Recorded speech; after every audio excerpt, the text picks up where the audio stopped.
During the funeral of my son, I checked the pet camera and, to my astonishment, found my husband and my son's wife in the midst of an affair in the bathroom at home.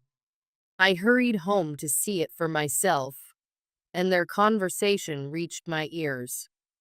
But is this okay? Doing this in the middle of Steve's funeral? It's fine. He was obedient and cute, like a pet dog. Really? What a terrible wife. Danny, you're no better, being a father and all. Let's both happily go to hell together. The two got excited and started the second round. My daughter-in-law's shameless voice echoed, and I backed away, covering my ears. Oh no, disgusting. I inadvertently muttered those words.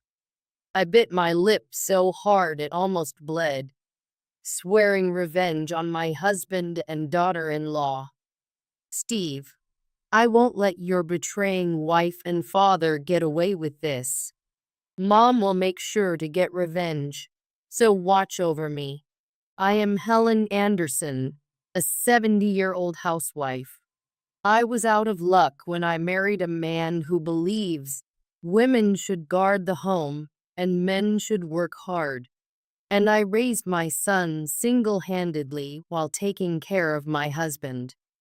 Because I am a full-time housewife, I don't ask for help with half of the housework.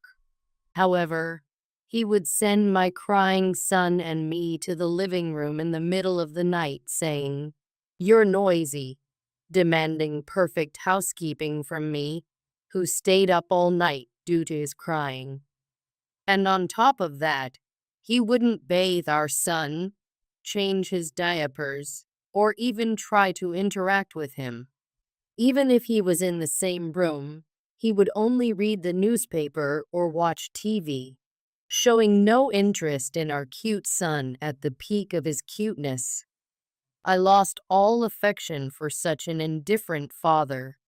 The only things my husband showed interest in were neither his wife nor his son, with his innocent smiles and chatters, but teenage idols dancing on music shows.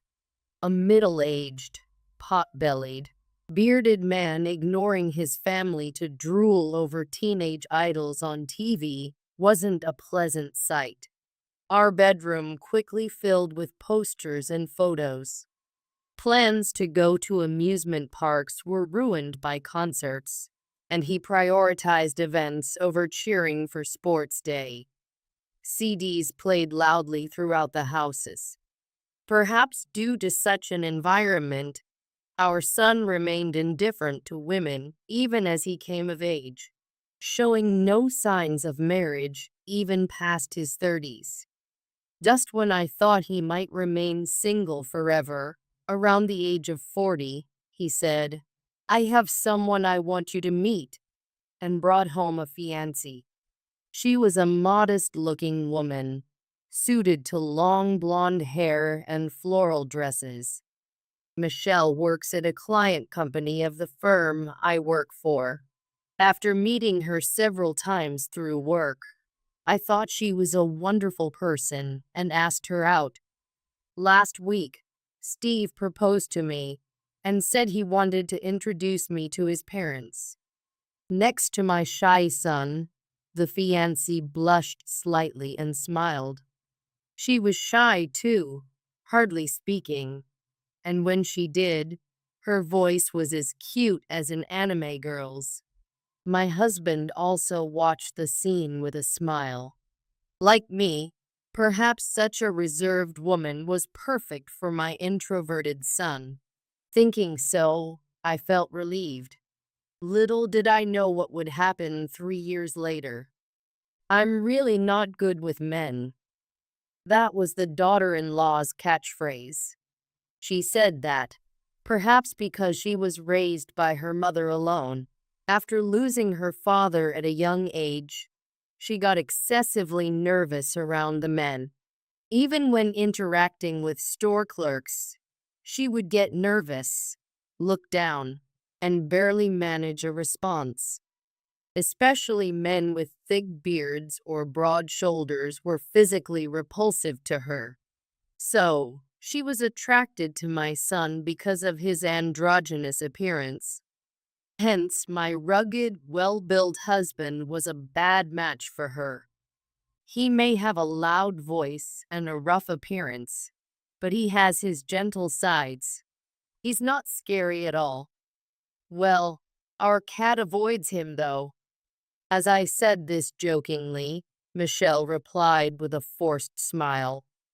I'll try my best to get used to him. Her way of speaking irked me inside. It was as if she was treating my husband like a rare animal. Of course, I didn't say anything unnecessary and just responded, please do. In the beginning, Michelle was scared of my husband, but as she declared, she gradually became accustomed to him. 3 years later, they could now chat amicably. She even began to open up to me, and we could go shopping together occasionally. Then, the seemingly quiet and modest daughter-in-law's mask began to peel off slowly. For example, when standing next to me, she was often mistaken for a granddaughter. Even an acquaintance I met at the nearest bus stop after a long time thought she was my son's daughter. No, I'm Steve's wife. Oh, such a young daughter-in-law? That's nice. I didn't really care about this interaction. It's true that she has a youthful face and could pass for her late 20s, and her modest dress style with frilled blouses and navy dresses suited her well. The problem was what she said after being mistaken for a granddaughter. I'm always so sorry. I just look so young. While smirking as she said this, I maintained my composure and told her, no need to apologize. You are cute, and you do look young. Huh, cute? But you should try to look younger too, like dyeing your hair pink or purple. It was none of her business. I'm not a celebrity, and it's enough to be seen age appropriately.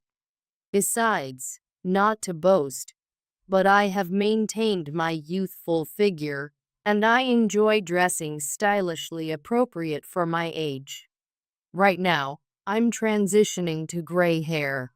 I don't think I have the courage to go colorful at this age. Only beauties suit gray hair. Michelle smirked unpleasantly. Well, I don't mind, but I feel sorry for your husband. He started going to the gym recently and has become quite handsome, so you should try to match him, especially since you're older than him. I nearly blurted out, leave me alone, but I managed to swallow my words. Why do I have to be criticized so much by my daughter-in-law? Swallowing my irritation, I smiled at her. Thank you for your advice. It's good to see you getting along well with Steve. The main reason I endure not retaliating against my daughter-in-law is that I don't want my son to dislike me. I have heard too many stories of relationships souring when a son takes his wife's side in a dispute. My shy son mustered the courage to ask her out, and after 2 years of dating, he proposed. Whenever they returned home together, it was clear how much my son cherished his wife.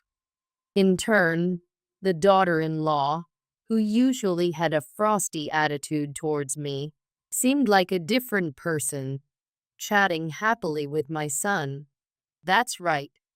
Steve is so cute. I can't even believe he's older than me. I love him. The blushing daughter-in-law looked adorable, and I felt relieved to see that their marriage was truly happy. Thus, I endured her behavior by venting to my sister. That daughter-in-law of yours has a nasty personality. My sister frowned, holding a coffee cup. Helen, aren't you being underestimated? Oh, maybe. Why don't you show some maternal dignity once in a while? At this rate, Steve will be under her thumb. My sister, who divorced after 10 years of marriage and remained single, had no children. Therefore, she had always doted on my son as if he were her own child. She was even happier about his marriage than I was. It would be nice if they had a grandchild. Yes, but they seem happy just the two of them, so I'm keeping my opinions to myself. Upon hearing this, my sister smiled gently. Even though I had grievances with Michelle, I was living a calm life until one day, after finishing shopping at the supermarket and heading home, I received a rare call from her.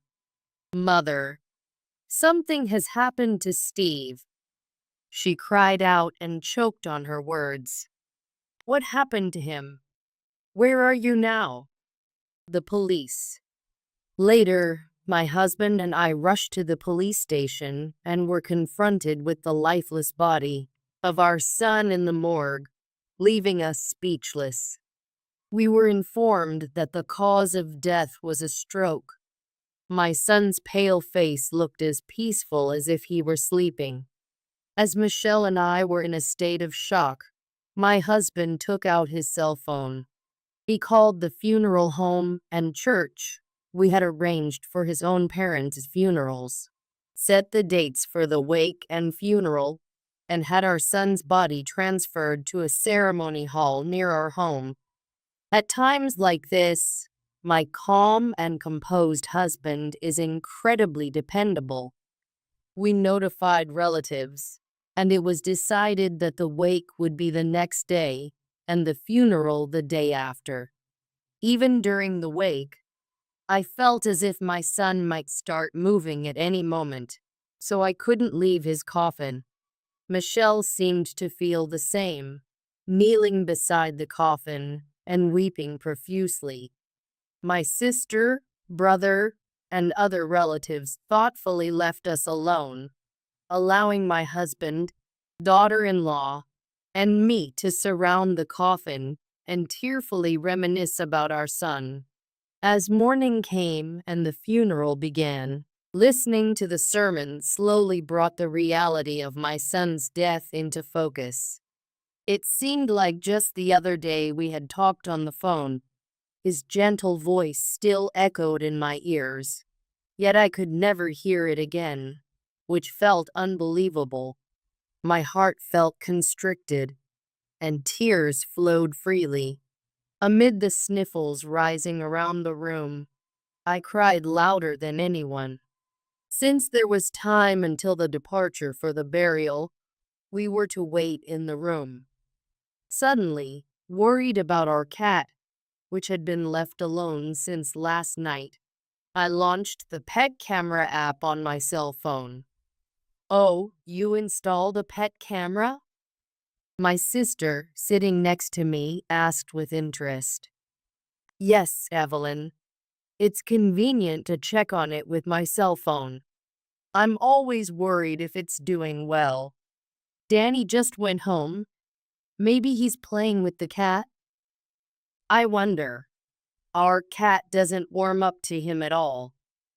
While laughing, I looked at my phone and froze. Forgetting to breathe, I stared at the screen. Instead of a charming scene of my husband playing with the cute cat, it displayed my daughter-in-law and my husband entwined naked. The bathroom door and washroom door were wide open, and they were in the midst of an affair, broadcast live without their knowledge through the pet camera installed in the hallway. Standing up with the cell phone in hand, I spoke to my sister with a trembling voice. Evelyn, I need to go home for a bit. Danny went back to get something he forgot, so there's no car. Will you take the bus? Yes, I'll do that. I rushed out of the funeral hall. I caught a bus that just arrived, enduring the agonizing ride, and as soon as I got off at the stop, I ran. I quietly unlocked the front door, climbed the stairs, caressed the cat purring and rubbing against my legs, and tiptoed to the washroom. Unlike earlier, the washroom door was closed, but they seemed to be frolicking with the bathroom door open. Their inappropriate gaiety reached the hallway. "No, Danny, don't touch me there. Michelle, your skin is so smooth. Nothing like my wife's. After all, younger women are definitely better. Danny, don't compare a 70-year-old crone to a 35-year-old. But is this okay? Doing this on the day of Steve's funeral? It's fine. I told you, I married Steve because I fell in love with you at first sight. He was obedient and cute too, like a pet dog. Really, what a terrible wife. Danny, you're no better, being a father and all. Let's both happily go to hell together." The two got excited and started round two. My daughter-in-law's inappropriate voice echoed, and I backed away, covering my ears. "Oh, number disgusting," I muttered involuntarily. My love for my husband had long since cooled. Thus, hearing the sounds of him frolicking with her in the bathroom, I felt no jealousy. Instead, I was filled with disgust at what they were doing on such an important day. Above all, I felt a hatred-like emotion due to their worst form of betrayal against my beloved son. As I crouched in the hallway, covering my mouth, a cat approached me and gave a worried meow before gently licking my wrist. "Thank you, Candy. I'm okay," I spoke softly to the cat. As I stroked its smooth fur, I gradually calmed down. After my composure returned, intense hatred for my husband and daughter-in-law resurfaced. I bit my lips so hard it almost bled, swearing revenge on them. "Steve, I won't let your betraying wife and father get away with this. Mom will make sure to get revenge, so watch over me." First, I locked the bathroom door. It was a child lock installed to prevent our son from entering the bath on his own when he was little. I had left it on because it was too much trouble to remove, never imagining it would come in handy like this. Then, I threw their clothes out into the hallway and sent an audio recording of my husband and daughter-in-law's activities, along with a description, to my sister. She called me immediately. "Helen, don't send me such disgusting things. It's contaminating my phone." "Sorry. You feel the same, Evelyn." I couldn't help but laugh. "Your husband and daughter-in-law are the worst. What are they doing during Steve's funeral? They must be out of their minds." "Exactly. That's why I'm going to punish them." My sister laughed heartily when I explained my plan. "Leave it to me." "Thanks, Evelyn." After hanging up, I sighed. I don't even have time to immerse myself in the grief of losing my son. After a while, my sister arrived at the house with our brother and my husband's siblings. The relatives, dressed in mourning clothes and gathering in the living room, wore puzzled expressions. "Helen, why are you calling us to the house when the departure is soon?" "I'm sorry for the inconvenience. Here's why." As soon as I turned on the mobile app, the moans of my husband and daughter-in-law filled the living room. "Oh, It's disgusting no matter how many times I hear it. I had turned the camera's volume to maximum, so it was quite impactful. The relatives' faces changed, and murmurs spread among them. My brother hesitantly asked me, "Helen, that's Danny's voice, right? Is the other person Michelle? I'll take you near the scene." I opened the living room door and led the relatives. They followed me with anxious faces. Since I had left the bathroom door open, the echo of the two voices was clearly audible in the hallway. The relatives grimaced and exclaimed in disgust. This is true. What are they doing during a funeral? They are hopeless. Steve has just passed away. This is unforgivable. Such people, we should disown them. Hearing the commotion, the two stopped their act and whispered to each other before trying to open the bathroom door. Huh? It won't open. Helen, you're there, right? Open it for us.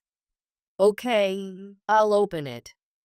The moment I unlocked it, the door swung open. My oblivious husband and daughter-in-law came out of the washroom, not even trying to cover themselves, completely naked. Really, this childish prank is whoa. Danny, what's wrong? Ah! The two screamed and turned their backs to us. No, I don't need to see such an unsightly rear. Danny, where are our clothes? Hey, Helen, give us our clothes back. If you want your clothes, apologize to us first and explain everything. Okay, okay, just hurry up. I threw their underwear and bath towels at my husband's feet, and the two quickly wiped themselves off in the bathroom and hurriedly finished changing. The relatives furiously reproached them as they came out into the hallway, looking down. Danny, what are you thinking? It's your son's funeral. Betraying your wife and son, you shameless man. Michelle, you're the chief mourner, aren't you? Are you out of your mind? My husband and daughter-in-law, sitting in their underwear in the hallway, were berated severely by the relatives and shrank into themselves. I felt a sense of relief, but my anger was far from subsiding. We still have the departure to attend, so I'm going back to the venue. You two have no right to participate. Stay here and reflect on your actions. We're leaving now, but we'll hear from Helen later. Don't you dare run away. So Danny, and you, Michelle, just wait quietly. After informing my husband and daughter-in-law, we returned to the funeral venue. As we were leaving, I saw the two of them looking down, changing into their mourning clothes. They were only pretending to reflect in front of us, surely. When we buried my son in the cemetery, a surge of regret overwhelmed me, and tears flowed freely. The staff must think I'm crying from the sadness of losing my son. They couldn't possibly imagine that I'm trembling with anger because my husband was taken by my son's wife. My sister, sensing my feelings, gently embraced my shoulder. We returned to the venue, and my brother took over as the chief mourner in place of the daughter-in-law.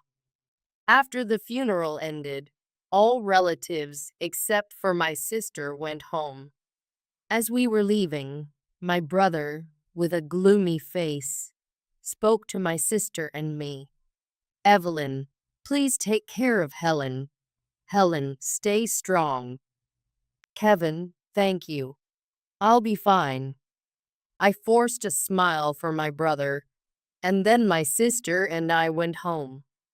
As we opened the front door, We were met by my husband's vulgar laughter, and we involuntarily looked at each other. My sister placed her hand on her forehead and shook her head in disgust. With anger on my shoulders, I headed to the living room. My husband and daughter-in-law, who had been laughing uproariously while snacking, quickly straightened up at our appearance. Seeing the two sloppily dressed in mourning clothes, my body trembled with anger. It's time to act without holding back. I'll start with the daughter-in-law. Danny Michelle, are you really sorry for what you've done? We are. It was just a lapse in judgment this time. Right. Right. Forgive us, Helen. As my husband and daughter-in-law pretended to be contrite, my sister started to speak. I stopped her and pointed my phone at the daughter-in-law. Then, are you sorry about this matter too? What now? Ugh. Speaking in a cute voice and squirming, the daughter-in-law let out a low grunt. She tried to snatch the phone from me, but I quickly moved it away and showed it to my husband. What's this, Helen? Huh? What's this? Confused, my husband read the text on the phone screen. It says here, Michelle is spewing abuse at the newcomers, creating a terrible atmosphere at work. Please do something.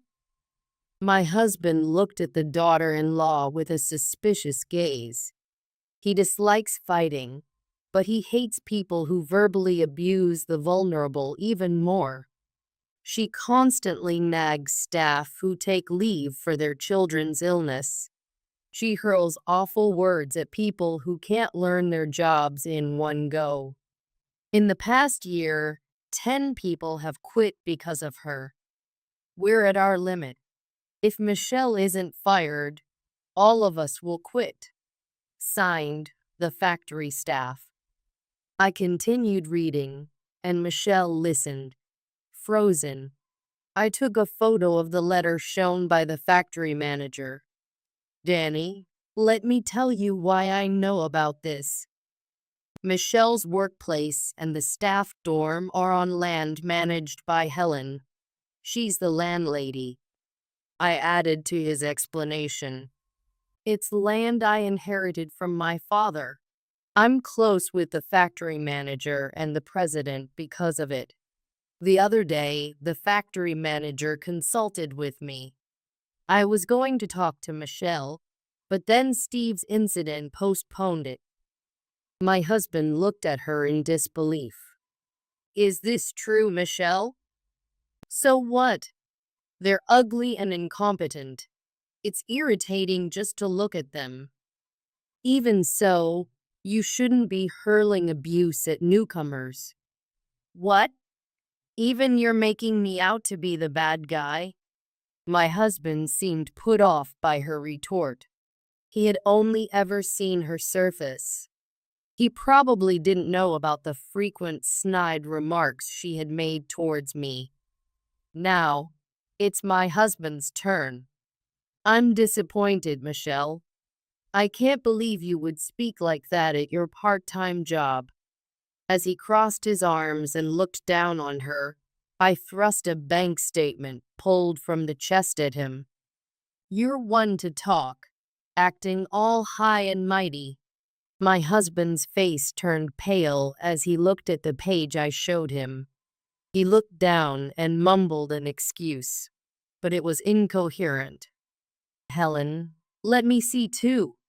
That's a joint account, right? My sister looked at the page and grimaced deeply. Money has been withdrawn for the past 3 years. You've been cheating since then. The amount has been increasing, and over the past year, you've been withdrawing several $1,000s every month. Danny, were you really spending so much on your son's wife? Instead of my uneasy husband, Michelle proudly snorted. Steve was always nagging about saving. He only gave me gifts on our anniversary and my birthday. Danny, on the other hand, gives me brand bags and accessories for every occasion, like our 100th day together or the exact minute I was born. That's right. Modern couples celebrate these little anniversaries. I love you, Michelle. I love you too, Danny. It was a destiny meeting you. We must cherish it. As they hugged cheek to cheek, my anger exploded. Are you kidding me? After ruining your son's funeral, you dare say that? My usually quiet self yelled, and both my husband and daughter-in-law froze. You dared to spend $100,000 from our hard-earned savings. I will make you pay back every penny, including property division. $100,000? Did I spend that much? Come on, there's no way I can repay that. My husband's face contorted. He shook off Michelle's arm and begged in front of me with his hands together. Come on, please forgive me. If we divorce, I can't live on just my pension. I don't care about that. Despite my cold refusal, my husband made a pitiful face and clung to me. Helen, you can live off your father's inheritance. I only have my pension. I can't possibly pay the property division and repay the savings. If you can't pay all at once, we can arrange installments. At that, the furious daughter-in-law snapped. Wait a minute, Danny. You said you'd divorce next year, right? That was obviously a lie. Helen, as you see, please forgive me. Apologize to Steve rather than me. Not that I'll forgive you anyway. After I sharply retorted, my husband looked like he might cry. The betrayer husband was glared at by the daughter-in-law with a face full of anger. My sister watched the scene with a disapproving expression. After the funeral, I took only my valuables and moved to a hotel. When all the procedures related to my son were completed, I picked up my cat, slammed the divorce papers on my husband, and moved to a pet-friendly apartment. I arranged through a lawyer for the property division and the repayment of savings in installments, and set up a garnishment of his pension if he failed to pay. Now that the nuisances, my son and I, were gone, I thought my husband and daughter-in-law would be pleased, but their relationship soon soured. After being fired from the factory for abusive language and infidelity, the daughter-in-law struggled to find a full-time job, failing many interviews, and started working part-time instead. Chased by living expenses and the property division, she worked diligently, while my lazy husband did neither housework nor a job and demanded pocket money from her. When she refused, he brought up the abuse incident to blame her, and she completely fell out of love and initiated a breakup. Abandoned by Michelle, my shameless husband even tried to borrow money from relatives, but was refused, and reluctantly started working. Although his work went well, the fact that he had cheated with his son's wife spread in the neighborhood, leading to disdainful looks, and he couldn't stand it and sold the house. He was disowned by relatives and abandoned by friends, working tirelessly day and night to repay his debts to me, living a lonely old age in an apartment. At 70, I started a new life, enjoying my days with my lovely cat. I used to prioritize caring for my husband and dealing with my daughter-in-law. Now, I'm surprised at how free and easy being alone can be. I've made friends in the same apartment building, where many live with dogs and cats. We visit each other's homes and enjoy chatting. The sadness of losing my son has not yet healed, and I sometimes meet with my sister to reminisce and cry. Some nights, memories of my son return after I go to bed, and my cheeks get wet with tears. Yet, those of us who are left must live to the fullest. I keep my son's memory in a corner of my heart and cherish my time with my cat, looking forward to enjoying the rest of my life.